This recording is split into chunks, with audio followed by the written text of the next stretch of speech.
बिस्मिल्लाह अल्हम्दुलिल्लाह अल्लाह पर मुश्किल नहीं कायनात मुश्किल नहीं खून ज़्यादा दीन मोहम्मद इस्लाम कबूल कीजिए। बहुत अच्छा लगता है अल्लाह रसूल के प्यार में जो भी काम किया इसका मज़ा ही अलग होता है। मेरे प्रोग्राम को लाइक करें, शेयर करें, सब्सक्राइब करें। ये हाल हमारी दुनिया का कि जो भी अच्छा काम करे तो स्वागत है, लेके जाओ।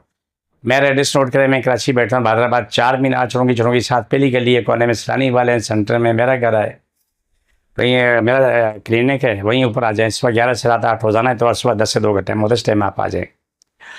आज का प्रोग्राम बहुत ही ख़ास है, बहुत ख़ास है।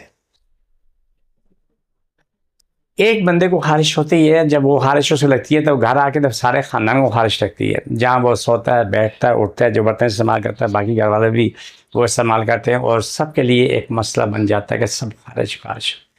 कई फैमिलियाँ आ चुकी हैं, कल भी क्या नाम है फैमिली आई, मियाँ बीवी बच्चे, अल्लाह मान रफीज़, उनका बहुत बुरा हाल, बहुत ही बुरा हाल है। इसका आसान काम मैं बताता हूँ। आप हमारे पास आके इलाज कराते हैं, आपको 2 दवाएँ दी जाती हैं। अल्लाह ताला आपको सबको शिफा दे, मुश्किल शिफा हो। आप नीम के पत्ते पका के पहले सफ़ेद साबुन से नहा लें। नहाने के बाद नीम पत्ते पका के रखे हुए हैं, उन पत्तों में आप टब में बैठ जाए, अपने डालते रहें, धोते रहें।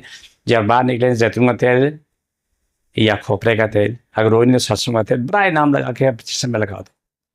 इससे आपकी ख़ारिश मुसलसल कम होगी। खाने में सादा खाना इस्तेमाल करें, टिंडा, लौकी, तोरी, करेला, बस इतना काफ़ी है। रोटी, डबल रोटी ये इस्तेमाल करें, इंशाल्लाह आपको इससे बहुत बड़ा फ़ायदा होगा। ख़ारिश की ये बीमारी अगर आप इलाज नहीं कराएंगे तो आगे जाके एक्जिमा में तब्दील होती है, सोराइसिस में तब्दील होती है, या क्या नाम है चंबल में, या कैंसर में, किसी में भी तब्दील हो सकती है। आप अपना इलाज करवाएंगे।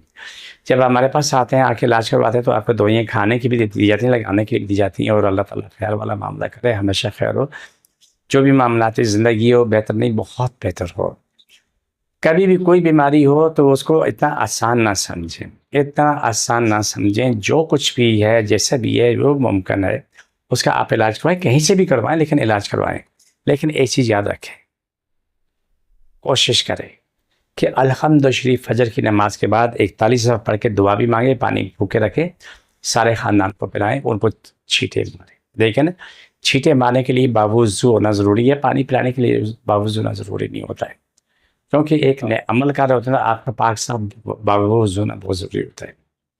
तो ये आपको वो बताना था कि अभी जो सूरत हाल कराची में चल रही है, जो कुछ लोग को कर रहे हैं, जो बीमारियाँ लगी हुई हैं, तो अल्लाह हफीज़, कोई हद नहीं। अल्लाह हम सभी तकलीफ़ें बीमारियाँ, जिन जादू मुश्किल परेशानियाँ ख़त्म करे, शिफा मिले जी। छोड़ दोबारा पकड़ो, सभी ख़त्म हो। ये प्रोग्राम का आखिरी हिस्सा था। मुझे मेरी टीम को इजाज़त, फ़ीमान अल्लाह।